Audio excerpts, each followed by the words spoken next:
Yo, yo, yo, guys, what is up? And welcome back to another episode of the Warriors Invitational podcast. It's your boy Gotham, my boys Matt and Chuck, and it's not the Game 6 Clay Pod. It is now the Warriors Invitational. Still getting used to the rebrand and everything. But as always, we got another guest on today, our guy Justin Garcia. Justin, welcome to the Warriors Invitational podcast, man. Thank you so much for joining us.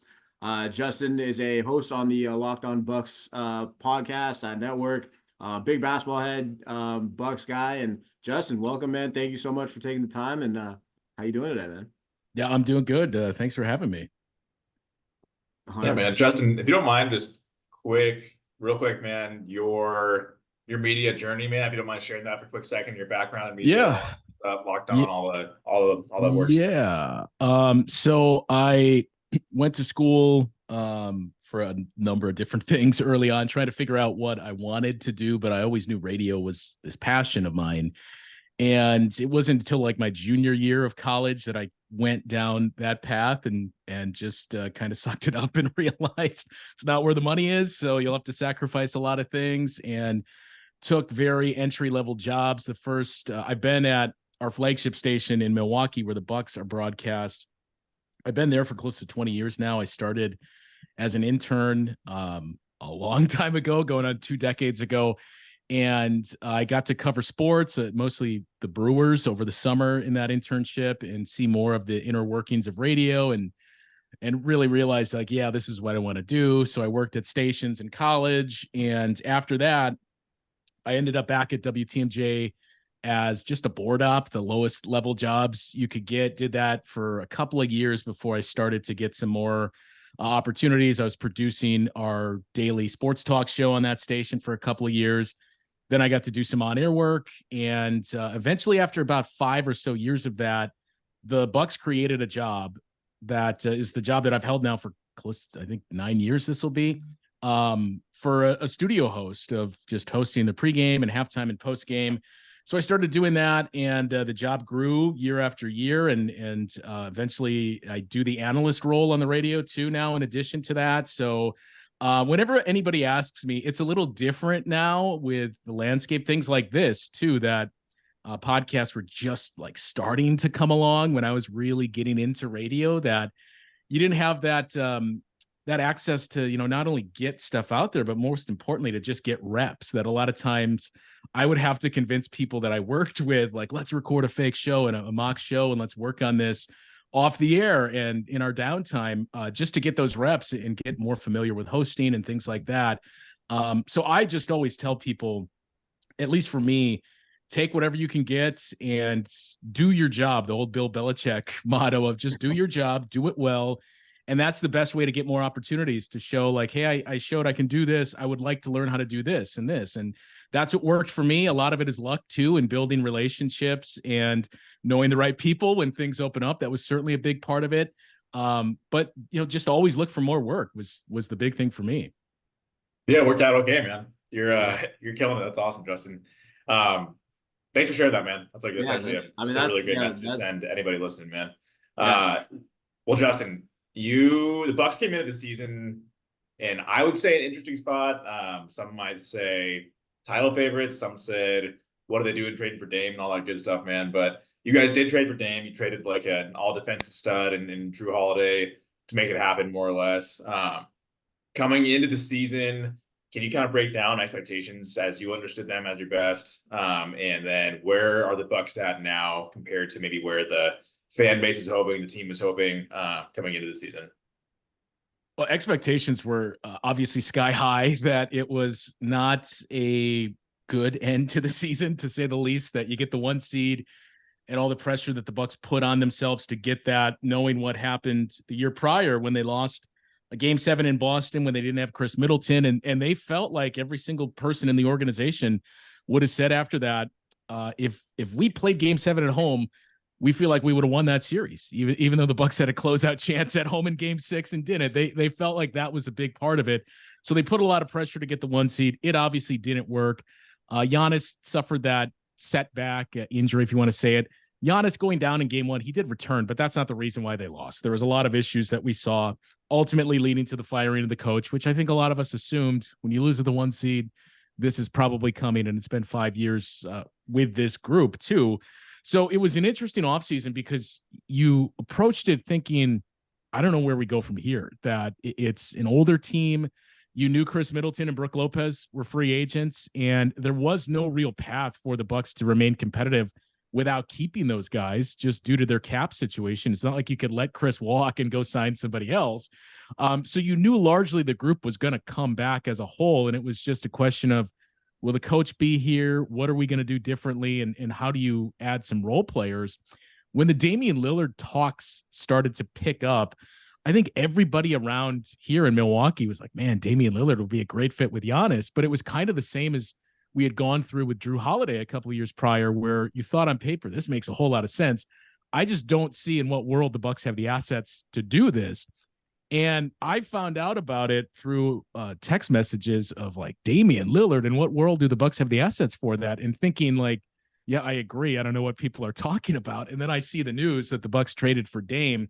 So I was initially shocked that the Bucks were able to get him.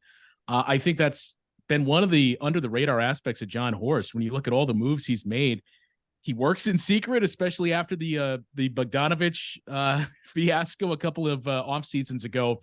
But they keep things very close to the vest in Milwaukee. And John Horst has routinely gone out and gotten these things that you would think, I don't see how the Bucks have that. Drew that we mentioned in the Dame trade, even PJ Tucker at the deadline or close to it in 2021. When you heard the asking price for him, I didn't think the Bucks had the assets, or Jay Crowder too, that you gave up 5 second rounders for. You wondered if Phoenix would get more. So that's kind of been the way that John Horst has operated. I think we were all stunned, obviously, to see the news.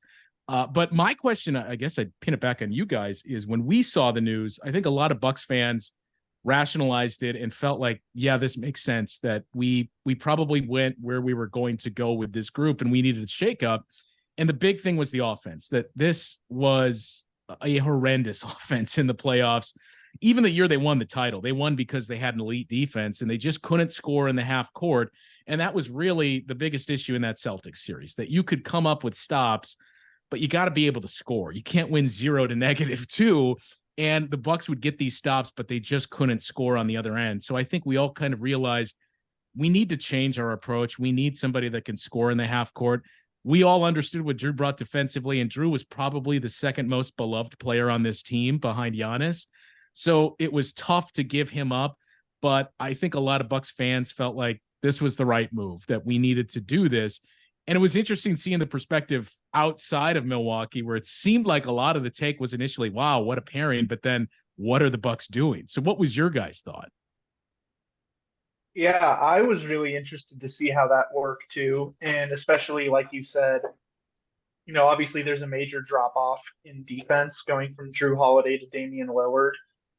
But that comes back to your point too about John Horst recognizing opportunities and going out and executing something that he feels benefits the team. So you're going through this series where you're getting a whole bunch of stops, but you can't score to capitalize on that. Well, go out and get one of the best scorers in the league if you can. Go out and get a guy who I think is far and away the best offensive player that Giannis has ever had playing off of him, and someone who can take the attention away from him. I think that's especially something that's important with I don't want to say like plateauing, because that feels wrong to describe a player of Giannis's caliber, but it's like, okay, he's reached this peak. He's an MVP level player. Now teams can form a plan on how they want to attack him. And now you go out and you get a completely different dimension, a whole other thing for teams to have to deal with. And I think it was a hell of a swing. And so far the returns have been pretty good. Bucks are sitting pretty with one of the best net ratings in the league. They currently have the 4th best offense by points per possession. Defense has kind of fallen towards the middle of the pack, but this Not feels kind like of, yeah. yeah, kind of a bit generous maybe. So sitting here like almost halfway through the season, how do you feel about this trade right now? Like, do you think there's any regrets in terms of seeing Drew Holiday go out? Do you feel like the Dame experiment has worked? I think largely there's no regrets. That I think it's kind of what we had just talked about before, that you recognize what you're losing with Drew. And the part of it too was as soon as the secondary move happened and he went to the Celtics, you saw a lot of chatter too of, man, if you knew that Drew would end up in Boston, do you think the Bucks still make this move? And I do think that they do, that it's just, well, they're going to be better, but we feel like we're better as well. And this was something we had to make. I think it's it comes back to the whole definition of insanity, in that the Bucks would have been doing the same thing over and over and over. And it's a team that's 1 year older and 1 year further removed from the championship. So you can't just keep running it back when that core outside of Giannis is all in their 30s. And in some cases, advancing in their 30s. Chris Middleton, I think 33, and Brook Lopez is 35, 32, I think, for Chris. But regardless, Chris Middleton's like he's Kevon Looney 33. I mean, he's like 33 in age, but 40 in mind. 45 40 in mindset. And Chris is the guy that you pull up to the park on a Sunday and you see him playing. Like, that's the Chris Middleton that you see out there on a nightly basis, which, there's a consistency there with Chris, but you just had to do something different. And I do think the big thing was, overall, I still think that most fans would agree this was the right move, even though you saw Drew Holiday in person for the first time last night. And there's been some rough spots for the Bucks. We just came out of one where early in the season, that defense was trending towards being a historically bad defense.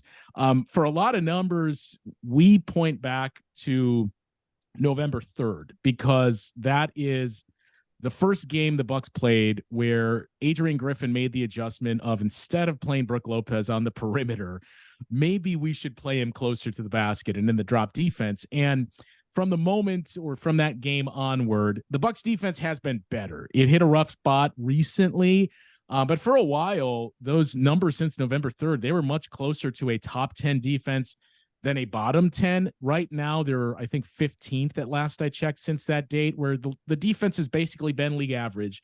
And I think that's the ask. And I think that's been the toughest adjustment for a lot of fans, is you knew the defense would take a step back, but I don't think they realized just how much of like an impact that Drew Holiday had of, well, maybe we won't be a top 4 or 5 defense, but we'll still be in the top 10.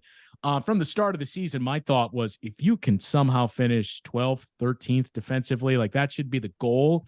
If you're right around league average or just better than that, and you have an elite offense, that should be your recipe to success in the postseason. I think everybody points to Denver last year because that's what they did. The caveat is Denver has some pretty good individual defenders, and I don't think the Bucks have that. Giannis is a very good help defender. I think Giannis still has some weaknesses as the primary defender, especially on the perimeter. Brook Lopez is great at contesting, but it worked perfectly when you had Drew Holiday at the point of attack funneling people into Brook Lopez. So they do have some good defenders, but not to the level of Denver. But if you can just be hovering around that, because every coach tells you too, if you have an average defense, we think when you get to the playoffs, we can make that better than average. Or if it's better than average, we can make it good, and so on. You just can't do that with offense, because it ultimately comes down to, you still have to be able to hit shots, and offense is tougher in the postseason. So I think most Bucks fans came to grips with that, and the mindset of, we still got to be able to score.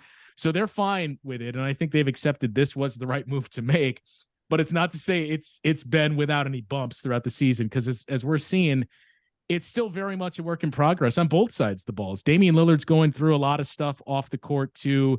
He still has to learn, how does he play off of Giannis? And I think at times you can see Damian Lillard maybe being more tentative than he should be and just trying to fit in more.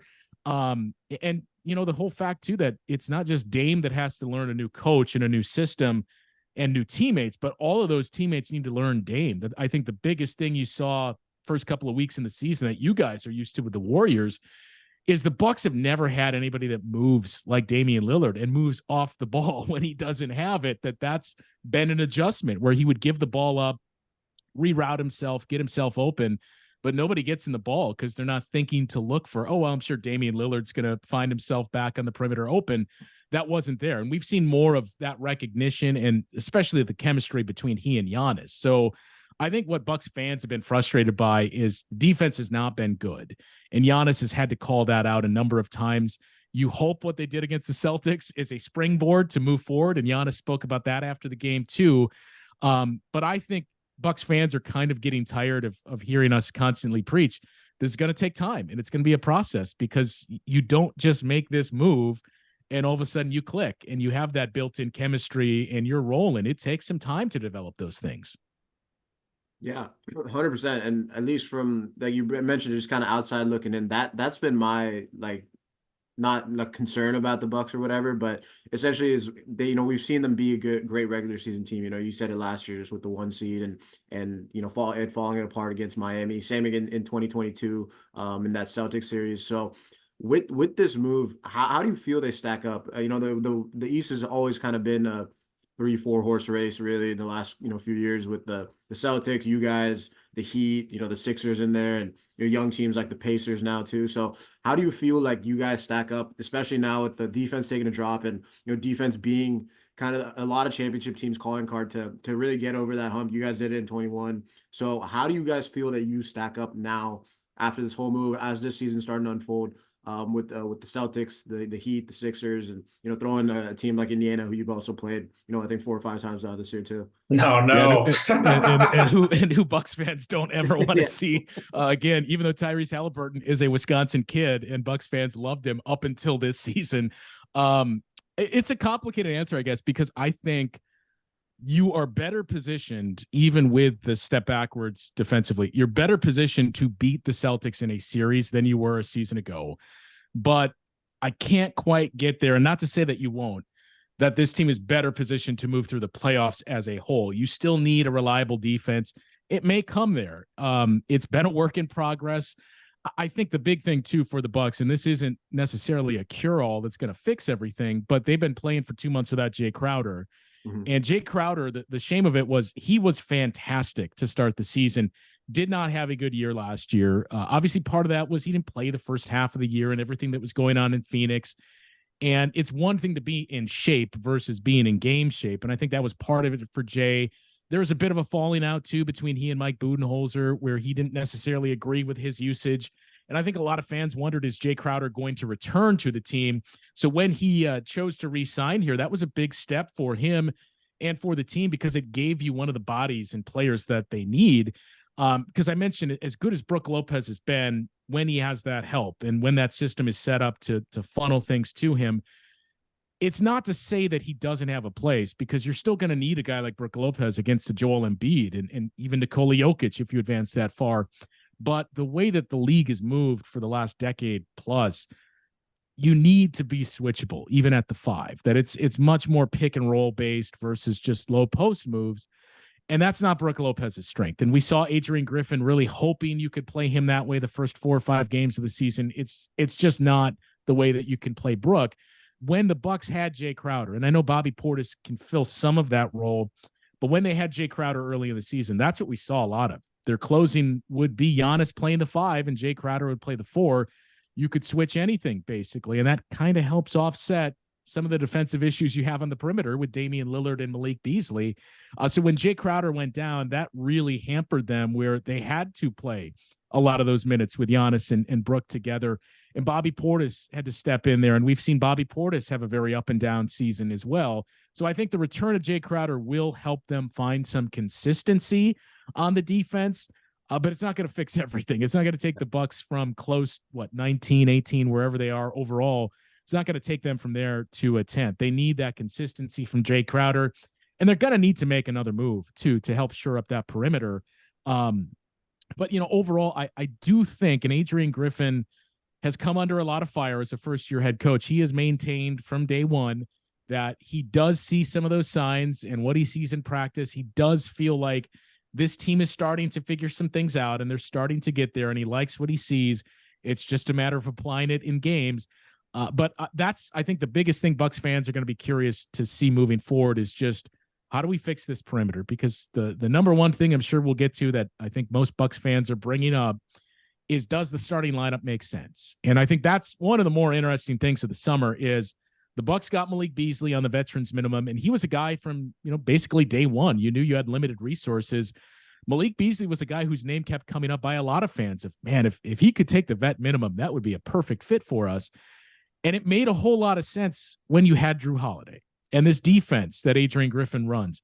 made a whole lot of sense when you had Drew Holiday. So I do think as much criticism as Griff has come under, we do have to point out this defense that he brought here and wants to run.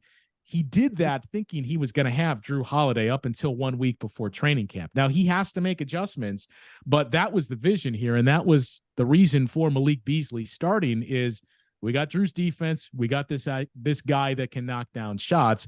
Now, when that changed, it changed your defense. And I think the number one thing that people have really pointed to throughout this season, Bucks fans, is does this starting five make sense? The numbers back it up that they've been one of the better 5-man units, but that's all offensive that you're getting that from.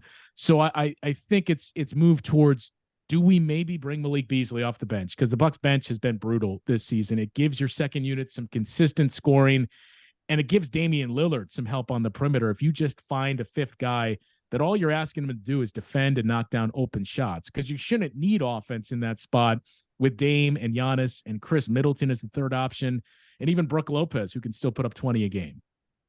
So you talked about making a move at one point.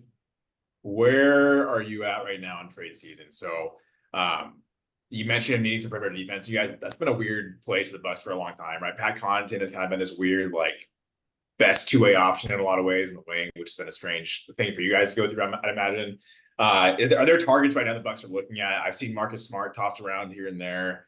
That guy's finger is like in a different planet right now, so it's not, I don't know what's going on there. But is there a guy you're looking at, first of all? And do you think the Bucks are in a place where Middleton could be on the block or Lopez could be on the block? Obviously, Giannis and Dame are untouchable, right? But are those two guys, or if you're looking to upgrade on the perimeter, are those potential movers? And if so, if not, who are some guys you think the Bucks might be interested in?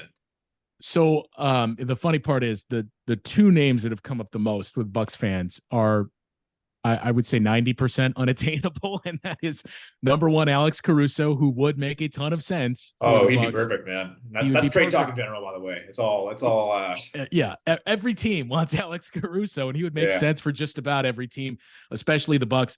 But I would imagine, number one, what the Bulls could get for him. The Bucks don't have the assets for that. And who knows? The Bulls have been one of the stranger teams where you think they're going to go one way, they go the other.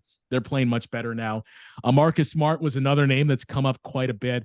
You mentioned the finger, and that, look, I think most Bucks fans would say too, I don't care if he plays with a club. We don't even need him to shoot. We just need the defense back there next to Damian Lillard.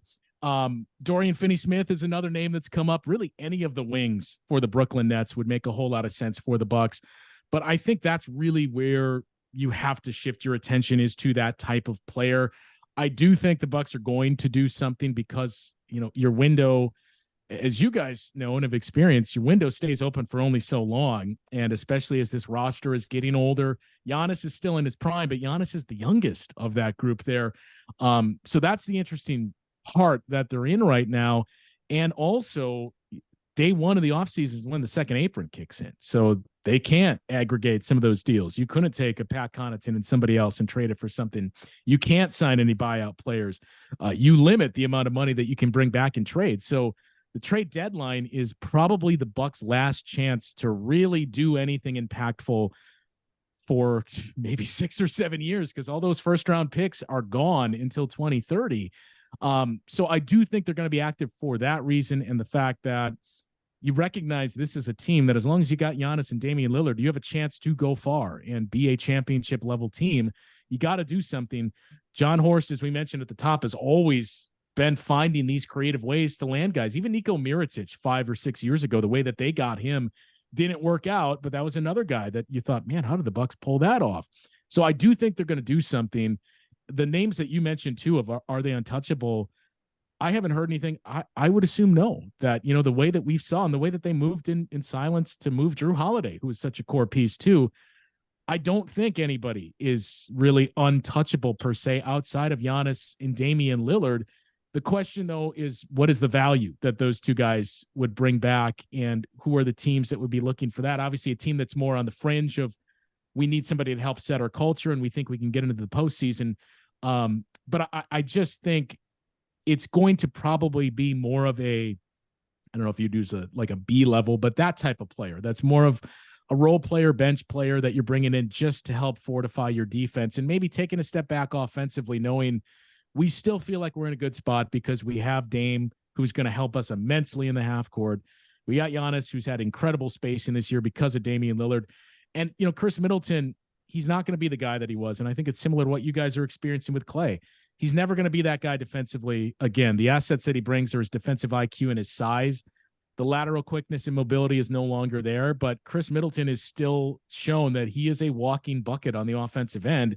And when that's your third option, that's a pretty scary option. Yeah, no, I'm with you there. I think that's a lot of balancing, and it was interesting too that you brought up like the Bucks can't keep doing things over and over again. But with Middleton, I think a lot of the hope is you've seen what he can be time and time again, and it seems like so much of what is going on with him is a confidence issue. It's a mental issue. He's had his injury struggles, but it feels like when he's come back, he's kind of been sleepwalking a little bit at times. And the hope is that you can bring in enough to get him going.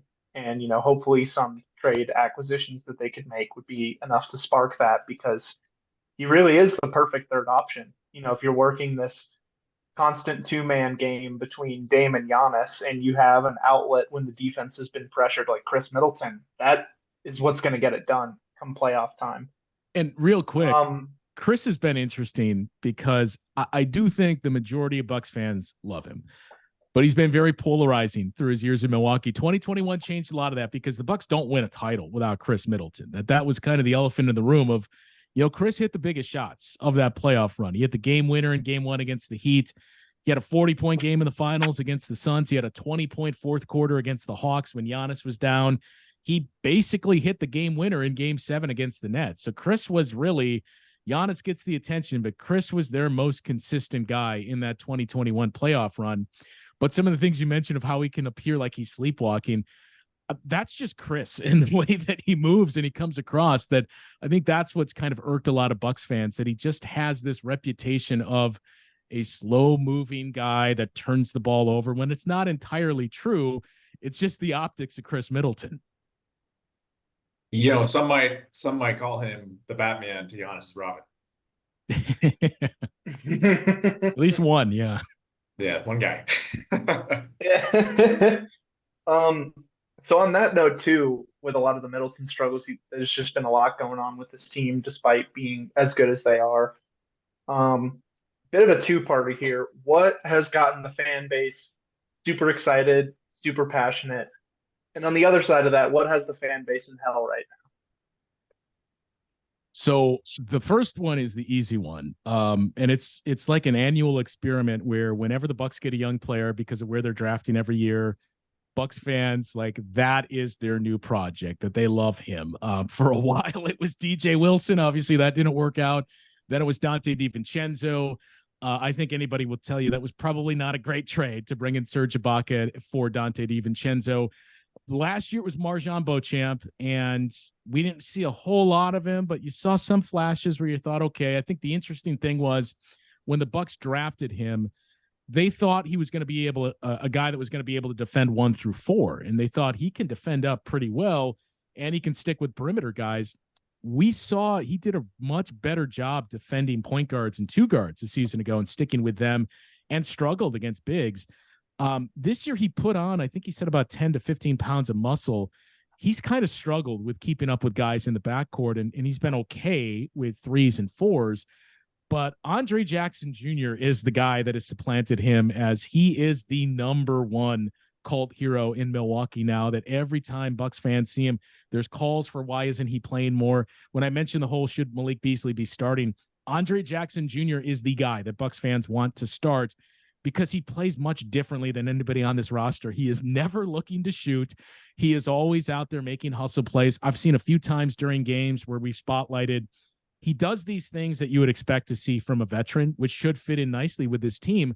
But it's stuff when the Bucks have issues. It's stuff they're not doing. It's what Andre Jackson Jr. does. He's assignment sure. He boxes out. He can't shoot. He'll knock down some corner threes, but he does not have a great shot. He doesn't have good touch around the rim either.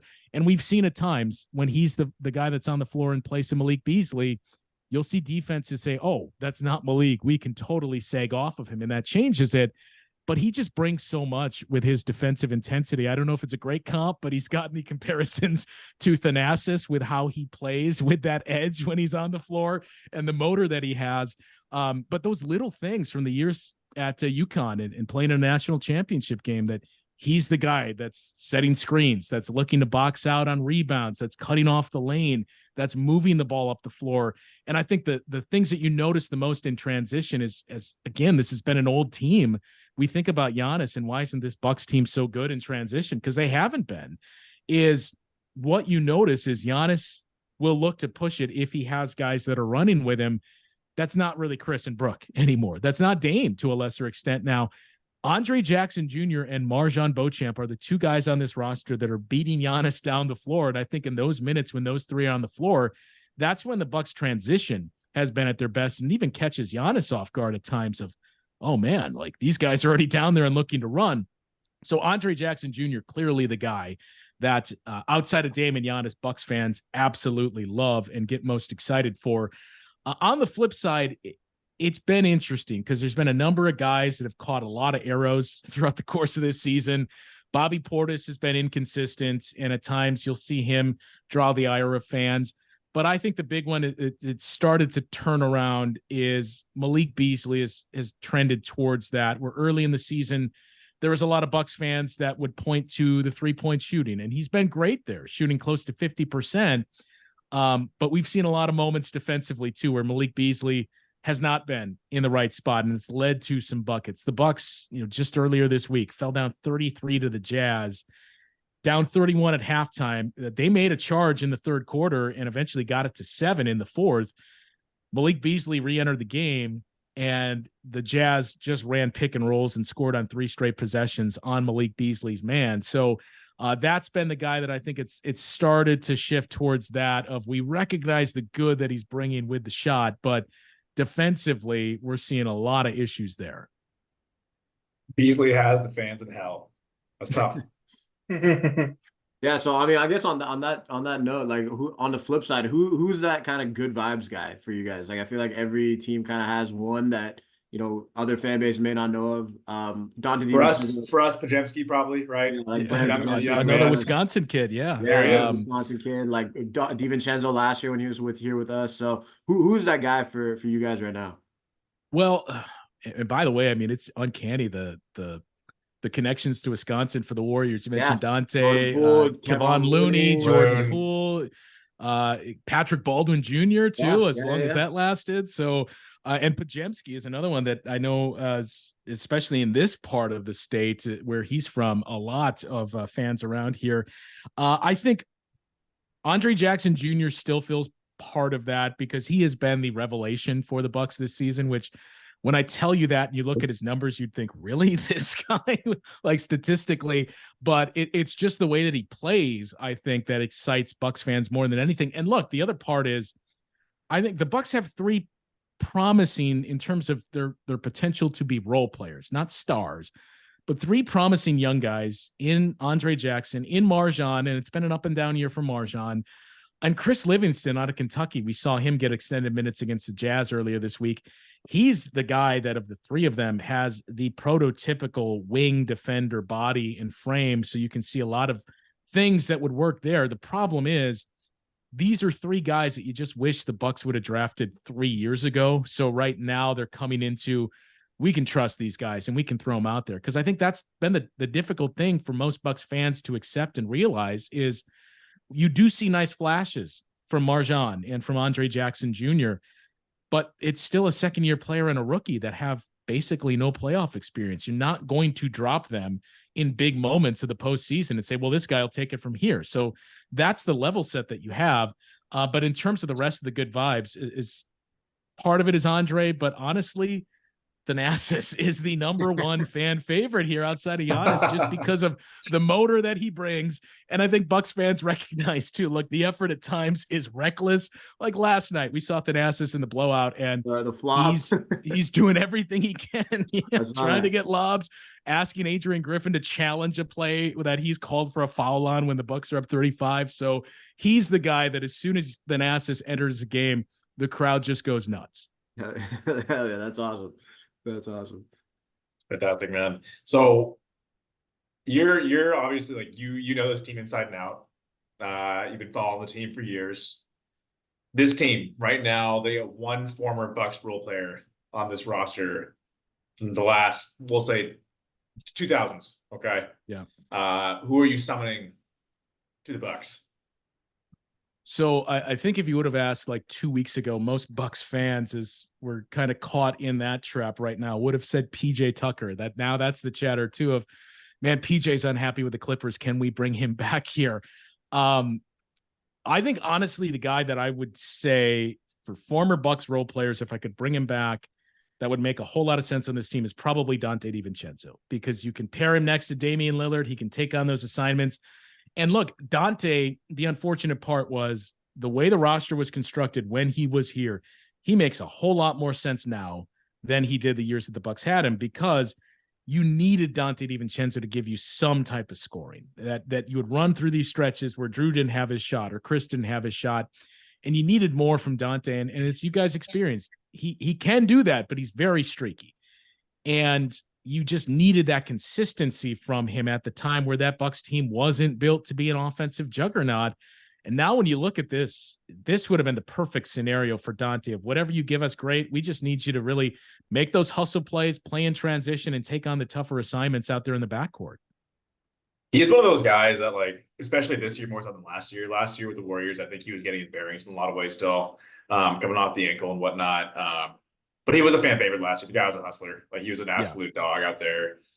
Streaky, spot on. And unfortunately, the streakiness ended for the Warriors in the playoffs. Right, I think he shot between 10 and 20% from behind the line. Yeah. But this year, you're seeing him get that stuff back. He's having some 20-point games and like mid-teens point games really frequently. And every team needs a guy like that who every now and then it can just randomly get you 15 to 30. Right. And I think the Bucks and the Warriors are kind of similar in that way, where they don't have that random dude right now. Like, you kind of get what you expect from most of your guys. We know for a fact no one of the Warriors is going to surprise you with 30. Man, we know it's not happening. So Justin, I see where you're coming from, man. And Dante, that's a sweet pick. And that was a rough trade for Ibaka back there, man. It was a rough trade. It was definitely insurance for Brook Lopez, because that was the year that Brook missed 2/3 of the season. And he came back, I think it was a week or two after that trade was made. He looked great. And he looked very, very good. And he's continued to look great. I mean, to consider that he's a 35-year-old that just came off of back surgery 2 years ago, it's stunning to see what he is doing. But I think part of it with Dante too is he was hitting free agency that offseason. And I think there was a lot of question over, we don't think we can retain this guy. But to me, I think in hindsight, if you injected the Bucks with truth serum, we probably should have waited until the summer, because look, if Brook's not back, we're probably screwed anyway. That I get having insurance for Brook Lopez, but if he's not able to return, that changes everything for us. And I'm not sure what Serge Ibaka is going to add there. And even if Dante leaves, like, let's wait until the offseason and see if we could at least make it a sign and trade and get a trade exception. It's crazy because you traded, like, I think Ibaka ended up with a back that people thought Lopez would have at this point, which is just tough. They couldn't have gone worse. I'm sorry, man, but the logic is there. Yeah, that was a pretty rough one. I remember that at the time, and I have a lot of close friends who are Bucks people, and they're all just like, "Oh no, like I get the idea, and I get what we thought we were doing here, but ooh, man." Well, and it's just you don't trade a wing for a big, as we've learned for years. And unfortunately, that's what the Bucks, when you look at where their roster is and we talk about what could they do, they would be trying to convince other teams to do the opposite of, what about some of these bigger guys we have? Can we convince you in giving us a wing for them? Yeah, no, that was it's good, to sometimes you got to break the cardinal rule to realize why you don't break it, and then learn to never do it again. But yeah, I know we still got a few more Bucks questions, but we do have a game to be played here, and Warriors Bucks coming up this weekend. You guys are obviously rolling right now. It has not been the best of times for Golden State at the moment. So usually we'd frame this as, how do you go about beating this team? How does Milwaukee go about beating Golden State right now?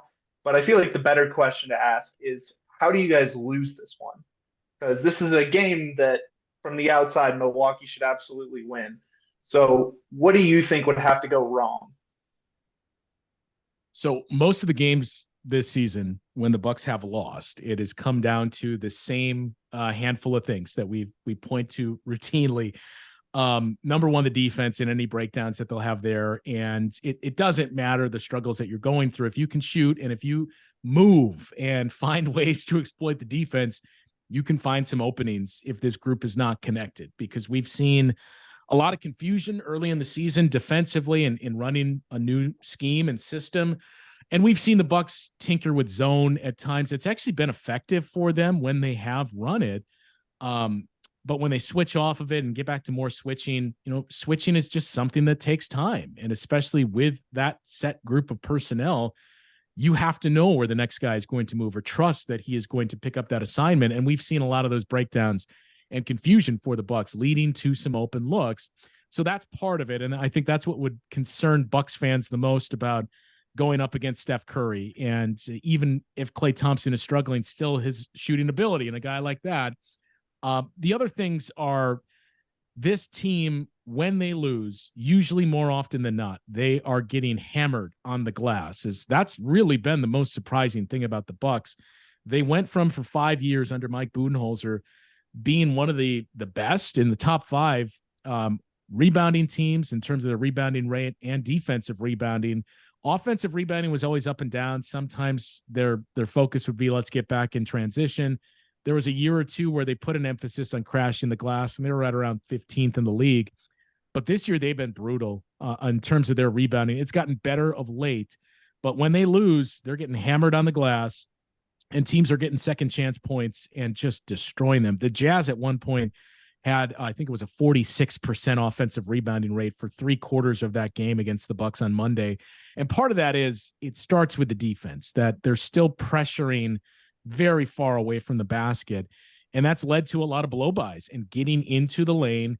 Brook Lopez leads the league in contested shots, and he did last year too, but that was by design. I think this year it's out of necessity, where we've seen teams are beating the point of attack. They're getting into the lane, and then they're getting up shots, and we're seeing teams are getting shots up early on the Bucks, which is giving them additional possessions.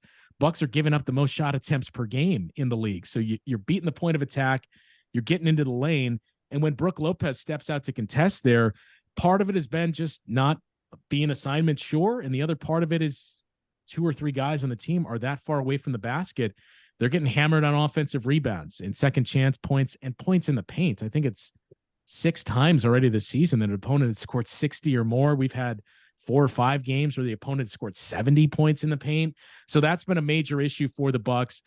And then turnovers and transition, that, when this team is still figuring things out defensively, you can't jumpstart the opponent's offense and give them transition baskets. And that was a huge issue early in the season. They cleaned a lot of this stuff up in the month of December when they didn't play a tough schedule, but they were still one of the best teams in the league. But then the first week of January here, up until the game against the Celtics, all of that stuff popped up again, where they're not rebounding, they're giving up too many points around the basket, and they're turning the ball over too much. Yeah, that's an interesting point too. And one thing I think Golden State could look to not exploit. They've been the 3rd best offensive rebounding team in the league this year, which is a pretty big surprise given that they don't really have a ton of size. And Yeah, far and away their best rebounder is Kevon Looney, Milwaukee's very own. He's Yeah. turned himself into one of the better offensive rebounders in the game. But they also really hold their own on a defensive rebounding standpoint. They're 11th in the league right now in terms of the total percentage of defensive rebounds that they collect. That is going to be an interesting point, is can the Warriors effectively be winning the possession battle by collecting all of those misses, finishing off defensive possessions? And that's also going to be a curious thing, is can Golden State generate enough points in the paint to really pressure this defense? Because that has not been the strength of this team this year.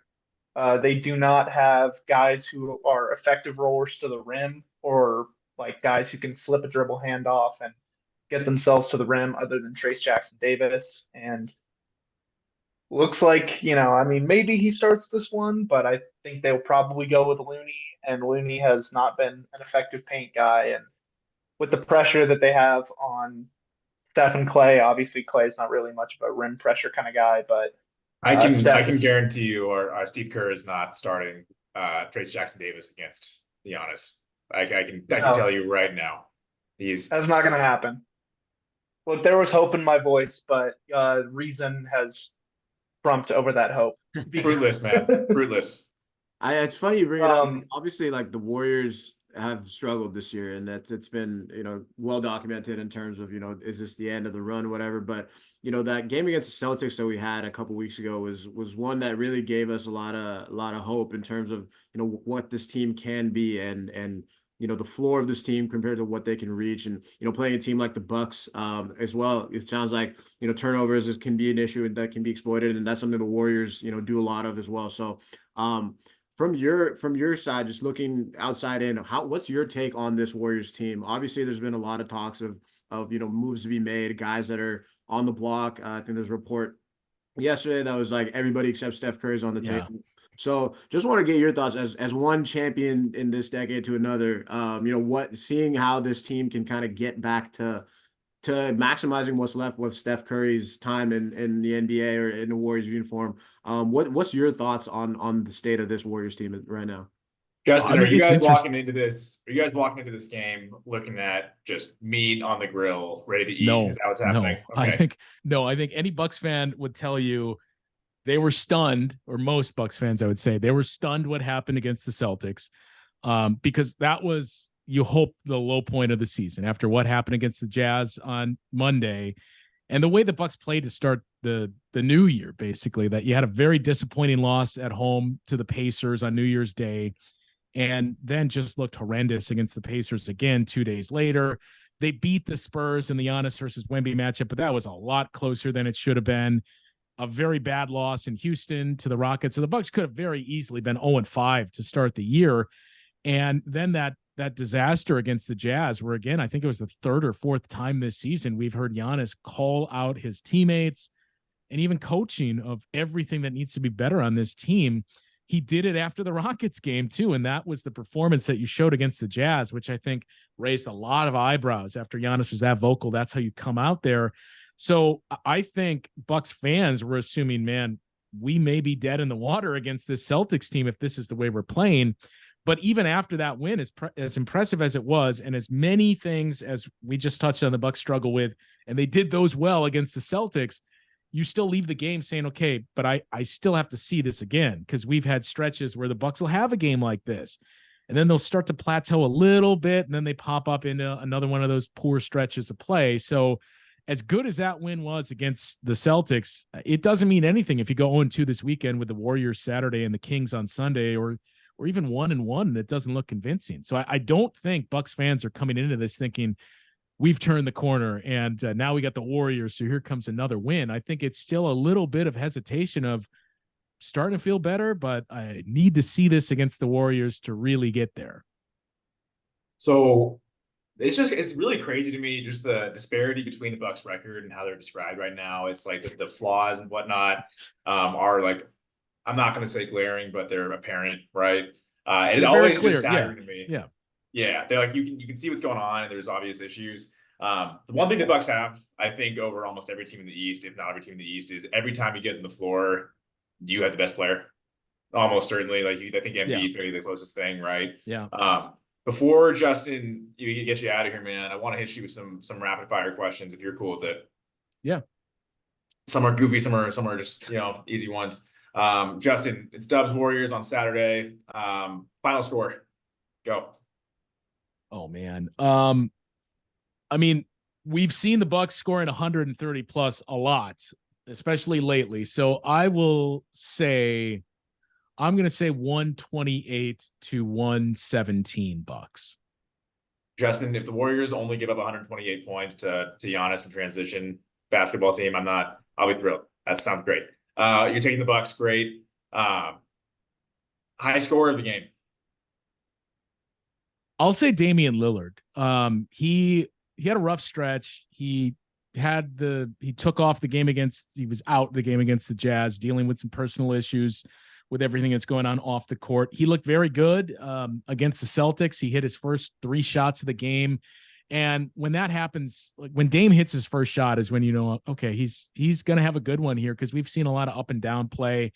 And everybody in Portland would tell you too, like, he gets off to slow starts. Don't worry. I think Bucks fans were worried and thinking, I know you tell me don't worry, and he gets off to slow starts, but this has been like 10, 15 games. When is it time to be concerned?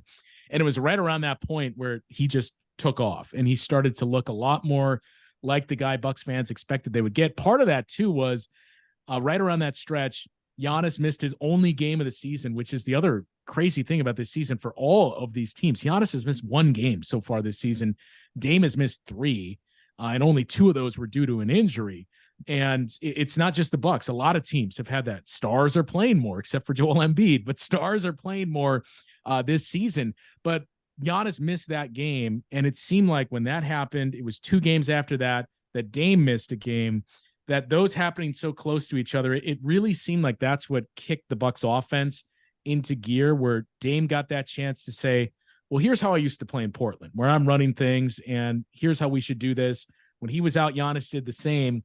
And from that point forward, it was like the 2 of them brought what they did best and said, hey, we did this the last 2 games. We did this when you were out.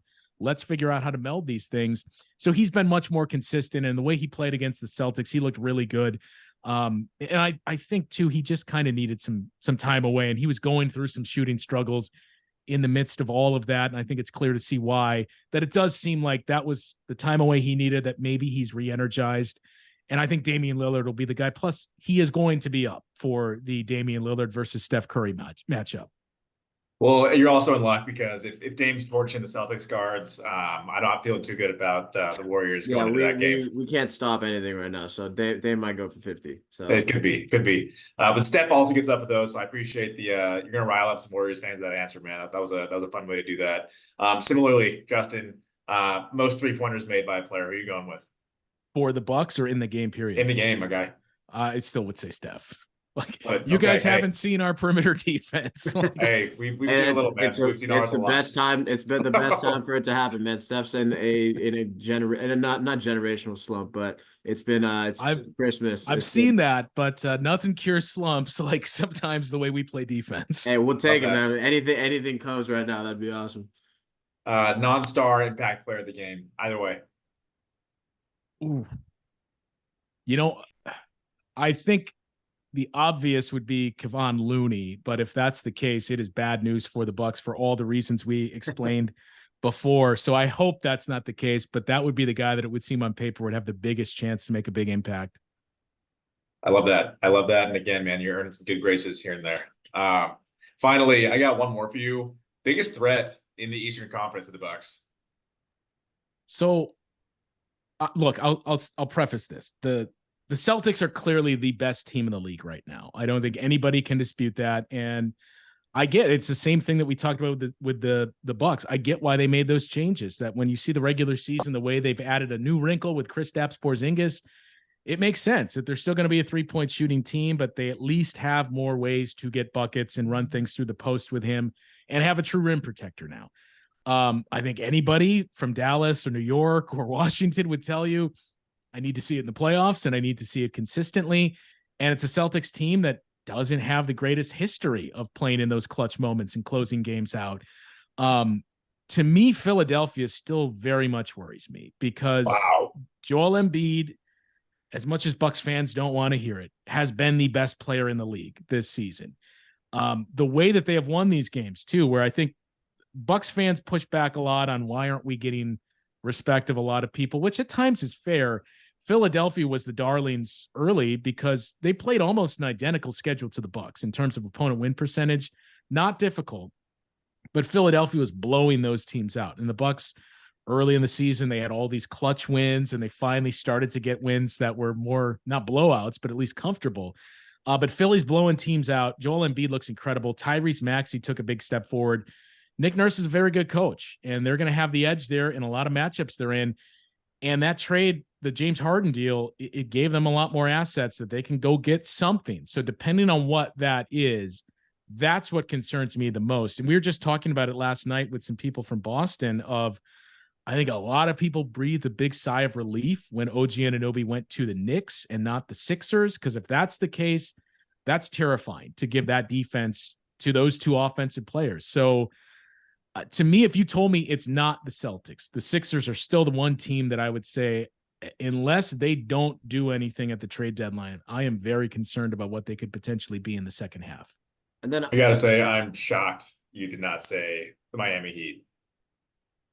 I mean, there's a respect for the Heat, but I think the Heat hate us and we hate them. So I just Fair. try not to utter their name.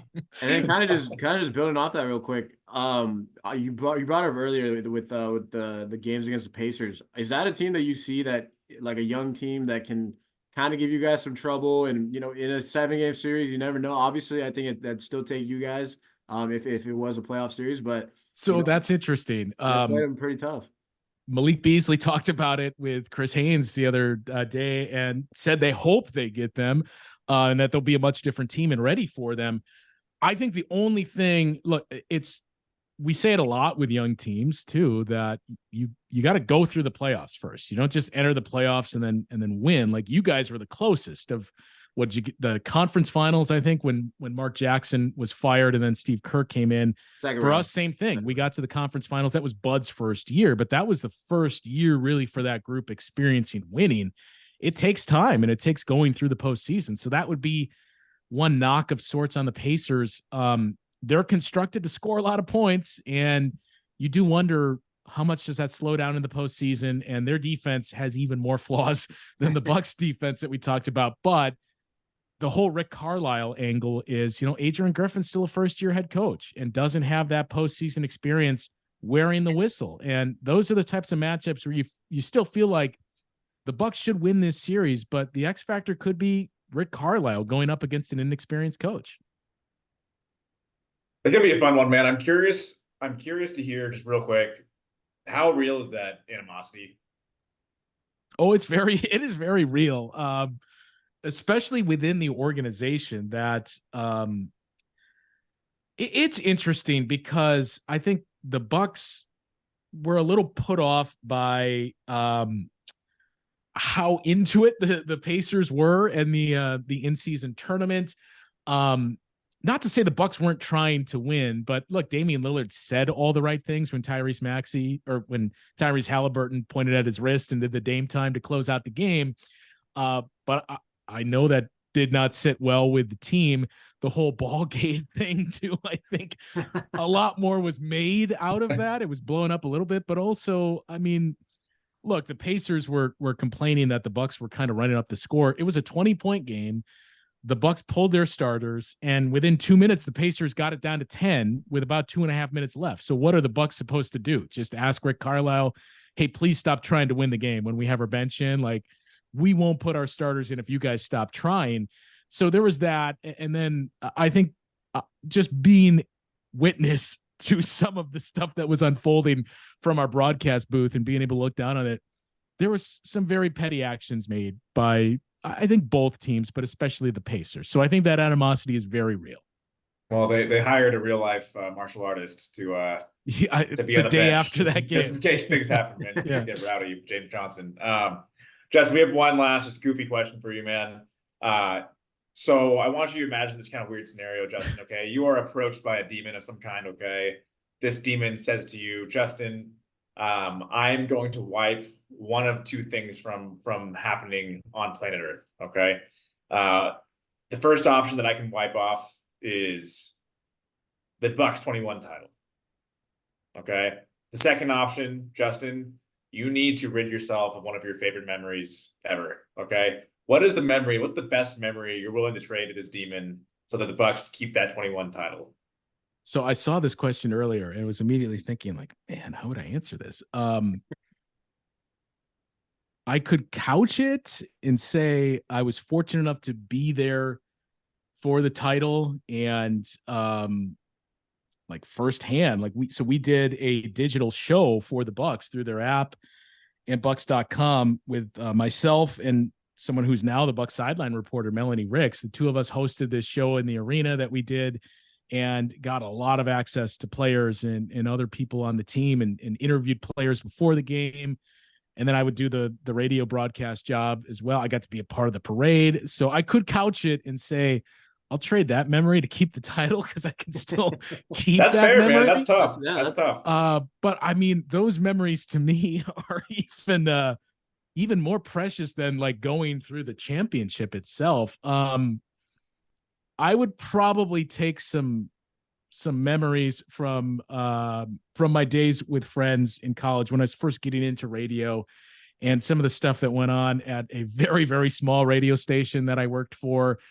Some of the contests that we ran in a very small town in Wisconsin, and the interaction that you had with people in that small town. Some of it I can't really repeat or shouldn't repeat that went on, but I would probably trade. I would probably trade those memories so I could double dip on that title year, because it was just, I mean, as I'm sure you guys felt the same way when the Warriors won the first of many titles. That first one, nothing beats that first one, and especially for teams similar, to both of us. When you think about the struggles that you had gone through for decades for the Bucks were irrelevant for most of my life. That Wisconsin is a Packers state. It is always going to be number 1, 2, and 3 in terms of fan interest. The Brewers had a lot more appeal than the Bucks did as well throughout the state. For a while, the Bucks were really only Milwaukee. You couldn't get outside of Milwaukee and find any interest or any Bucks gear anywhere. That started to change with the new ownership group, and especially Giannis. But to see, this team going from 15 wins and taking a lottery ticket on Giannis and what he developed into eventually winning a title. When I grew up in the 90s, this was the Bradley Center era, and the Bucks were routinely just trying to get the 8th seed so they could lose in the first round. And if you would have told me then the Bucks would play for a championship, I would have thought you were crazy with the way that the NBA was. So to get that first one, I think for the entire state, and you saw more and more Bucks fans come out of the woodwork that were there in the 80s when this team was really good, and sharing those memories, and just seeing how many people it impacted, with 100,000 people outside of the arena in Deer District for the finals. That's something that, when you get that for the first time, you can't even describe what it's like, what that feeling was when we saw the clock hit 0 and PJ Tucker and Giannis embracing. I'll still remember that until I die, what that felt like and what that looked like. So yeah, I wouldn't give any of that up for the world, and especially for teams that went through very serious struggles when they got there. It's why I don't know how you guys felt, but it's why I was very happy to see the Nuggets win the title. When you get that, you want other teams to experience it too, especially teams that have been in your spot of, I hope it's not the Celtics, or I hope it's not the Heat, and I hope it's not these teams that if we can't win, I want a team like this to win it so they can experience it. 100%. Like for us, 15 was so crazy because we were kids. I was kids growing up when the Warriors were the We Believe season was the one that I first remember. So the heartache wasn't as bad as compared to like our parents' generation or whatever. But for me, the 2022 that championship was the one that the unexpected one. The one that after everything that they were at, and the injuries, the retooling of everything to come back, and when Steph started crying on the court that time, that was I will fondly admit that tears in my eyes that time too. Like it was awesome. So like when Giannis, I think we all kind of knew we were going to win. We felt going into that series, we're going to win this. And I remember the first 2 games, the Bucks lose, and still feeling like, I still feel like we're going to win. Good. Like I feel like everything that happened here, it's correctable. And like, we still got our stuff. And I see how we can beat this Suns team. And I remember doing radio interviews in Phoenix where they were kind of hoping to gloat of 2-0. Are you guys scared? Like, no, I still think the Bucks are going to win this series. And when again, just for how beloved Drew Holiday is, that play will live in infamy when he strips Devin Booker and throws the lob to Giannis. When that play happened, just knowing we're going to win the title, we're going to win and close this out in Game 6. That was such a weird feeling going into Game 6 there, because you knew this feels like a party. Like this feels like we are getting ready to celebrate in 3 hours. So I mentioned that show that we did that year. I would MC some pep rallies with Melanie Ricks and a few other people outside the arena. And it started that we would do it literally right outside the arena. So I would just have to walk into the building and get up to the booth. And for game 6, they had told me beforehand, we're moving to a stage and it's going to be pushed off into an area that's now a hotel. But that was the other fortune the Bucks had for getting so many people outside the arena, is the area was underdeveloped, that you just had the arena and a couple of bars across the street, but some other things that are going in place now. There's going to be a soccer arena and a music venue, or a soccer stadium and a music venue. There's a hotel now. None of that was there yet. So they had nothing but open lots for people to hang out and party. And they set up a stage that you would use for a music concert, just anticipating we're going to win the finals and this is where we're going to have the parade culminate. So that's where we did the pep rally from. And it was me and Marcus Johnson that day before game 6 doing it. And when I went to leave the stage and go out there, I remember talking to the director and saying, I can't get out there because there was waves of people, and there was at least 60,000 people before the game started, hours before, waiting, just ready to party. So we did that stage, and I remember, or did that pep rally, and I remember being out there with Marcus Johnson and looking out into a crowd that had to have been 25 or 30,000 people. That, like, this is stuff you don't experience unless you're a professional athlete or like a music act, that you're playing a concert in front of that many. And just thinking, like, I can't believe that, number one, there's this many people out here waiting for the Bucks to win a title, and that I get to be a part of this. So when we wrapped up, I saw somebody that I knew, and I just went to say hi to him. And I remember asking, like, how am I going to get back in the arena? Because there's so much people here. And it was basically butting up against our radio broadcast. So, like, I got to get in there, and we're going to be starting immediately. Like, don't worry, we have security to get you in. Perfect. So I see somebody that I know, and I go say hi to him, and I look over and I see Marcus Johnson, and both his 2 sons were with him, and police officers headed to the arena. Like, oh shit, that's my escort. So I had to fight my way through the crowd to get in. There were barricaded streets, shut down. I had to find a police officer and say, I got to get in the arena. Can you help me? And he was like, I'm not fighting through the crowd to get you in there, but, like, knock yourself out. You can try to push your way through here. So it took me forever to get through the crowd and into the building. And I got in there and up to our radio booth, like, literally 2 minutes before the broadcast is starting. So I sit down and I'm, like, catching my breath, and then I have to kick off the broadcast too.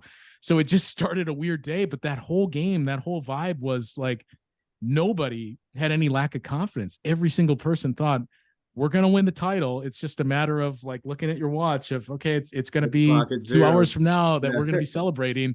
And that moment of, when it was, I think, 7 or 8, and there's 15, 20 seconds left, and, we're going to win. And PJ Tucker gets the ball and the confetti comes down. I didn't leave the arena until, I think, 4 a.m. that day, that after the game ended and we did like a 3-hour post game, we got to go down on the floor and hang out. And that's the one regret that I have, is people always ask, like, did you get any of that confetti and stuff? And, like, no, what am I going to do with confetti? But it's now in hindsight, like, I wish I would have taken something to that. Like, I have the memories, but it's stuff like that that's just like, man, I will never forget this. Yeah. No, that'd be an awesome gift, man. That was an awesome story to walk us through that, man. I appreciate the time, John. Before we get out of here, real quick, are you a Packers fan? I am. You taking the upset to this weekend against Cowboys? I kind of feel like it, but then you're like, am I just being too much of a homer? Look, I think any Packers fan will tell you I will take my chances against Mike McCarthy in a big game. And just the man, what a welcome change it's been to go from Aaron Rodgers to Jordan Love, and just how much fans have gotten behind him too. Yeah, hey, that I hope we play you guys in the divisional. So I'm gonna. Well, we don't. I think I'll speak for every Packers fan in our history to say we hope that's true. We don't That's see true. the 49ers. Yeah, that's totally fair. But if you guys take care of the Cowboys for us, man, that'd be fun stuff. But Justin, appreciate the time, man. Really, really appreciate all the insight into the Bucks, your experience just working in the media side, and as well just the stories that you were able to tell us today on the show, man. Before we get out of here, anything you got coming in the works you'd like to shout out, or anything that you got going on in your life that you want people to know about or check out? Yeah, like you mentioned, in addition to the radio broadcast, I do Locked On Bucks as well with Camille Davis. So if any Warriors fans ever want a refresher on the Bucks for this one and the next matchup that we have too, check that one out. Sweet. Matt, anything you got cooking, brother? No, I'm just gonna be like I said, retweeting your guys' stuff, man. Justin, that was like a really awesome display of just a description of what fandom can look like at its finest, man, and how passionate it is, man. That was great. I can't thank you enough for coming on, man. This was sweet. Yeah, Yeah, man. this is fun, guys. Anytime. Yes, sir. Appreciate it. Everybody, thanks for listening. As always, keep liking, subscribing, following, whatever, the whole deal. And we will catch y'all on the next episode of the Warriors Invitational. Peace.